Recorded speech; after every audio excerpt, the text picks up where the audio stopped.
The episode opens with the Duke strolling past Alyssa, inquiring, "And you are?" He appears to have suffered a memory lapse. However, he recognizes Jill and asks, "Is she an acquaintance of yours? Any idea what transpired? Don't forget to leave a comment below." Jill informs him, "That's Alyssa," but the Duke claims the name is unfamiliar. He then departs abruptly, leaving them utterly bewildered. Later, over tea with the group, Curtis inquires of Alyssa, "Did something occur between you and the Duke?" Suddenly, the Duke exclaims, "Alyssa? Who's Alyssa? What's this about?" His companion, stunned, asks, "Hold on, what's the matter with you? Did your memory vanish?"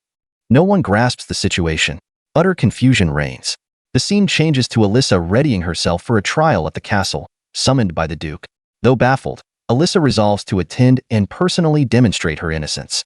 Her mother cautions her about the difficulty of the situation, prompting her father to offer his support in speaking with His Highness.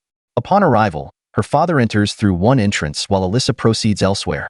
As she walks, Alyssa muses, "These numerous occurrences have calmed me. Who stands to gain from orchestrating this trap, implicating both myself and the Duke, the future king? This is beyond Liz and her cohorts. It's far more complex. This meticulously devised scheme transcends mere harassment. I may face a death sentence or expulsion, but banishment is unacceptable. I hold no affection for this kingdom." She then enters the courtroom, where the judge and Duke await. As a witness, she must answer truthfully. The initial question: who is suspected of employing memory-altering magic on Prince Duke? We possess evidence. He then quotes Mill. Her findings indicate potent dark magic capable of mental manipulation was used, a skill possessed only by Alyssa and myself. Furthermore, Alyssa was present with Prince Duke at the castle last evening. I suspect the spell was cast then. The judge questions Alyssa, "What were your activities with the prince last night?" Alyssa thinks, "I cannot disclose Grandpa Will's situation. It must remain confidential until the king's announcement." Resigned, she declares, "Banish me. I understand you're portraying me as the antagonist. If your suspicions are this strong, mete out your punishment." Consequently, she is sentenced to exile. The students discuss the trending news, Alyssa's banishment. A lovely young woman comments, "I know Alyssa wouldn't hurt anyone without just cause. The truth will surface." The scene shifts to Liz's friends gossiping. Curiously, Liz has been absent for 2 days, as has the Duke. In a shop, one friend seeks a potion to augment magical energy.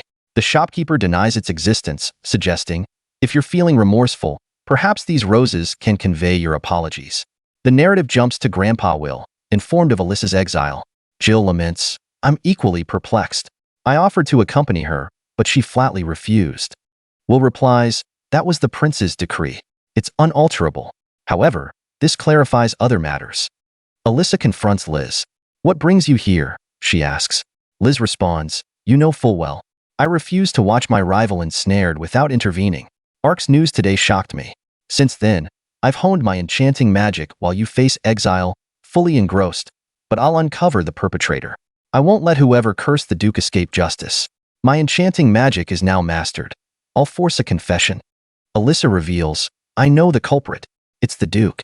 He wields the kingdom's greatest magical power. No one could force him to lose, or feign the loss of, his memory. I believe he sensed my desire for exile."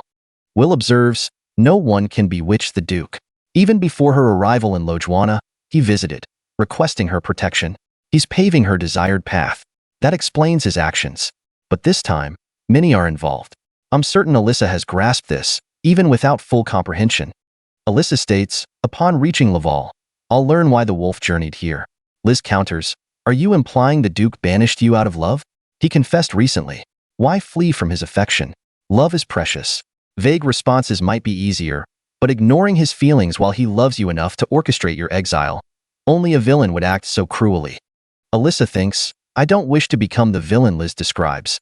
Arnold remarks, "It was the Duke's plan, but the king is aware. He fretted about Laval, but selecting someone was challenging and meant exile." The princess adds, "Because it's specifically Alyssa." Alyssa hands Jill a letter, saying, "Deliver this to the Duke." It expresses gratitude and explains I can't reciprocate his feelings. Jill, shocked, asks, "You're rejecting him? After he granted your wish?" Alyssa explains, "I'm thankful, but my dream takes precedence. These feelings obstruct it. I must relinquish them." Jill cries, "Don't abandon me. I'll join you in everything." Alyssa comforts him, "Don't fret. We share the same objective, We'll reunite. I know you'll be on my destined path. Also, observe Liz. I'm relinquishing my observer role, but I remain concerned. Jill replies, I'll prove commoners can rival nobles. I'll make her a worthy competitor. Return safely. The next morning, a soldier tells Alyssa, no restraints are needed under my guard. His Highness requested utmost care in your transport.